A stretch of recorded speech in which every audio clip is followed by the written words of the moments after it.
आज देखते हैं प्रश्नावली 3.1 का 7वां सवाल। आप व्यू में 7वां सवाल से यहाँ से चालू करेंगे। ये लिखा गया है कि समीकरण a minus b 2a plus c 2a minus b 3c plus d बराबर -1 5 0 13 से a b c d के मान ज्ञात कीजिए। तो ये दोनों आव्यूह बराबर है। इसका क्रम है 2 गुणे 2, इसकी दो पंक्ति दो स्तंभ है। इसकी विपक्ति है 2 गुणे 2, यानी इसका भी जो कोटि है ये 2 गुणे 2, दो पंक्ति दो स्तंभ। कोटि जब इसका बराबर है तो इसका प्रत्येक अवयव भी आपस में बराबर होगा। तो हम लोग लिखेंगे दोनों पक्षों की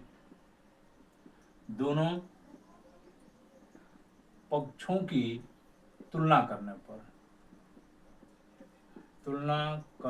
पर या लिख सकते हैं दोनों आव्यूहों की तुलना करने पर।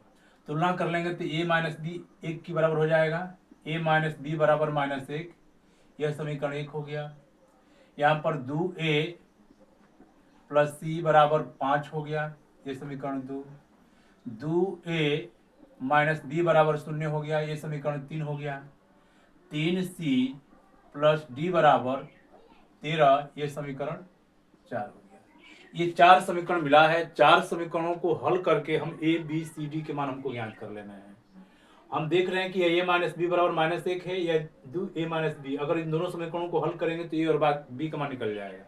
तो समीकरण 1 को लिख ले रहे हैं a माइनस बी बराबर -1 और ये है 2a माइनस बी बराबर 0। ये समीकरण 1 है और ये समीकरण 3 है।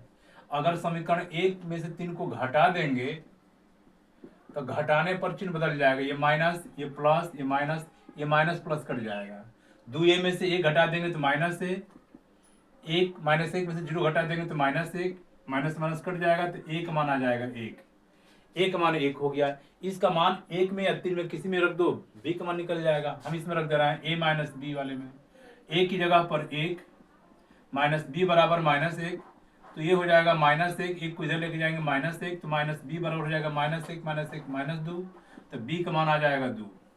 a का मान निकल गया, b का मान निकल गया। इसका मान अब देखते हैं, इसको हल करते हैं दूसरा वाले में। लिखेंगे दूसरा वाले में, यहीं पर रख दो 2a, तो a का मान आ गया है 1 प्लस c बराबर 5, तो c बराबर 5 आए 2 एकम 2, इधर जाएगा तो -2, तो c का मान आ जाएगा 5 से 2 घटा देंगे 3, ये c का मान 3 हो गया। अब इसमें देखते हैं d का मान निकालना है। तो यहाँ पर सवाल चौथा में, समीकरण चौथा में 3c प्लस डी बराबर 13, इसमें मान भर देते हैं। 3c की जगह पर भर देंगे 3, a प्लस डी बराबर 13, तो d बराबर 13 और 3 3 9 इधर चला जाएगा -9, तो d बराबर हो जाएगा 4। तो यहाँ से a b c d का मान हमको प्राप्त हो गया। a का मान है 1, b का मान है 2, c का मान है 3, d का मान है 4। अब देखते हैं इसके आगे 8वां सवाल।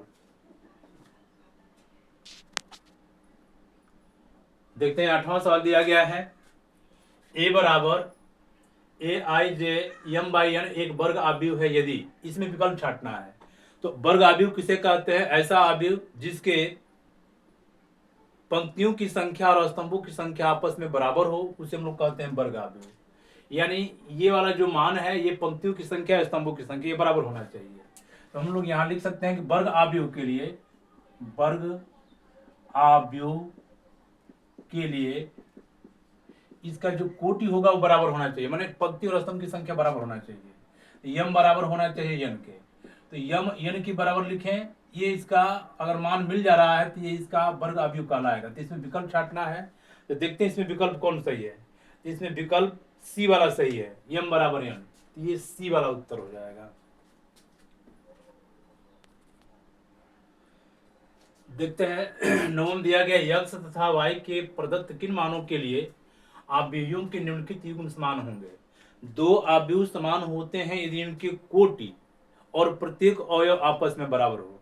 तो इनका कोटि 2 गुणे 2 है, यानी इसकी पंक्ति और स्तंभ, पंक्ति 2 है स्तंभ 2 है, इसका भी पंक्ति 2 है स्तंभ 2 है, इनका कोटि बराबर है। तो इनका प्रत्येक अवयव यदि बराबर होगा तो हम कह सकते हैं कि ये दोनों समान आव्यूह होंगे। तो यहाँ पर समान आव्यूह के लिए लिखेंगे कि 3x प्लस 7 और ये 5, ये y प्लस 1 2 माइनस 3x, यदि ये बराबर होंगे तो बराबर के यहाँ चिन्ह लगा देंगे। ये 0, y माइनस 2 8, और ये 4, ये बराबर होंगे जब इसका अवयव पहला इसका अवयव पहला बराबर हो। लिखेंगे कि 3x + 7 = 0। तो 3x = 7 को इधर लेके जाएंगे -7, x बराबर हो जाएगा -7/3 और यह इसके बराबर होगा। तो 5 = y - 2। तो ये y बराबर हो जाएगा, 2 इधर चला जाएगा तो 5 + 2 यानी 5 + 2 इधर बचेगा तो y बराबर हो गया 7। अब यहाँ से x का मान -7/3, y का मान 7। अब ये वाला इसके बराबर होना चाहिए। चलो इसको देख लेते हैं। y + 1 = 8, तो y बराबर 1 इधर चलाएगा तो 8 - 1 तो y बराबर 7। अब इसके लिए देख लेते हैं। 2 - 3x = 4, तो ये 3x बराबर हो जाएगा 4 - 2। ये 3x बराबर 4 में से 2 घटा देंगे 2, तो x बराबर हो जाएगा -2/3।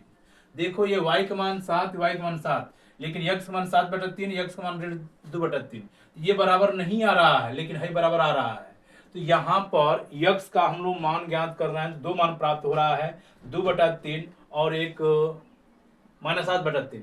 तो इसमें विकल्प देखते हैं कौन से। पहला विकल्प दिया गया -1/3 y बराबर 7, तो ये विकल्प सही नहीं है।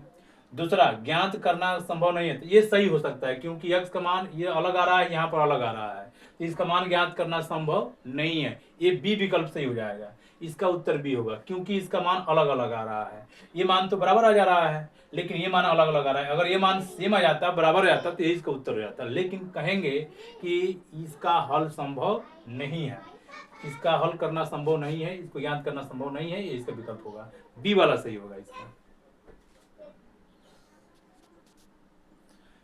यहाँ देखते हैं 10वां, 3 × 3 कोटि के ऐसे अवयवों की कुल संख्या होगी जिनकी प्रत्येक प्रविष्टि 0 या 1 हो। ख्याल करेंगे, प्रविष्टि माने होता है अवयव। तो कोई भी अवयव जिनसे मिलकर के बना है वह उनका अवयव कहलाएगा। इनका कोट दिया गया है 3 × 3, यानी कोई भी अगर अवयव बनेगा तो इसमें 3 पंक्ति और 3 स्तंभ होंगे। ये 3 स्तंभ हो गया और ये 3 पंक्तियां हो गई। अब इसमें कह रहा है कि प्रत्येक प्रविष्टि मतलब प्रत्येक अवयव या तो 0 हो या तो 1 हो सकता है क्या सब में 0 हो सकता है कि 1 हो सकता है 0 0 1 हो 1 0, मतलब यहाँ पर ये जो स्थान है, प्रत्येक जो स्थान है ये या तो 0 होगा या तो 1 होगा। इनको भरने की, इस स्थान को भरने की दो विधि है, या तो 0 भरेंगे या तो 1। हम क्रमचय संचय में इस तरह के सवाल पढ़े हैं। तो इस स्थान को भरने का हमको क्रम ज्ञात करना है, तो इसको भरने के 2 तरीके हैं। या तो इसके स्थान पर 0 भर सकते हैं या तो 1 भर सकते हैं। इसको भी या तो 0 भरेंगे या तो 1 भरेंगे, इसको भी 0 भरेंगे तो 1 भरेंगे। अब इनके अवयवों की संख्या हमको ज्ञात करना है, तो अवयवों की संख्या को ज्ञात करने के लिए इसके पंक्ति और स्तंभ की संख्या का हम गुणा कर लेते हैं। तो इसको भी भरेंगे, 2 तरीका है भरने का, या तो 0 या तो 1, या तो 0 या तो 1, या तो 0 या तो 1, या तो 0 या तो 1, या तो 0 या तो 1। यहाँ पर भरने का 2 तरीका है, 0 या 1, यहाँ पर भी 0 या 1। तो इसमें हम इसके पंक्ति और स्तंभ का गुणा कर लेते हैं। तो इसके प्रत्येक अवयव को ज्ञात करने के लिए 1 2 3 4 5 6 7 8 9, ये 2 तरीका, यहाँ भी 2 तरीका, यहाँ भी 2 तरीका। तो 2 के घाते ये 9 बार है, तो 2 के घाते 9 हो सकता है। अब ये 2 का घाते 9 का मतलब 2 का 9 बार गुणा करेंगे, 1 2 3 4 5 6 7 8 9। 2 दूनी के 4 दूनी के 8 दूनी के 16 दूनी के 32 दूनी के 64 64 दूनी के 128 128 दूनी के 128 128 दूना के ये 2 8 16 के 6 दूनी 4 5 256 और गुणते 2 2 6 12 2 2 5 10 11 1 2 4 5 512। इसका गुणनफल करेंगे तो 512, तो इसका उत्तर 512 आएगा। देखते हैं इसका विकल्प कौन सही है, 512। इसी तरह से अगर हमको कोई उदाहरण दिया जाए कि इनके प्रत्येक प्रविष्टि का जो स्थान है वो या तो 0 हो 1 हो 2 हो, तो वहां पर 3 स्थान भरने का तरीका आ गया, या तो 0 या तो 1 या तो 2। तो यहाँ पर हम लोग लिखेंगे कि इसकी जो संख्या मिलेगी 3 × 3 × 3 × 3 × 3 × 3 × 3 × 3, तो ये 3 के घाते 9 हो जाएगा। लेकिन हमको यहाँ 3 × 3 प्रविष्टि में 2 ही स्थान भरने के लिए दिया है, या तो 0 या तो 1, ये 2 के घाते 9 हो जाएगा। ये इसका उत्तर हो जाएगा 512।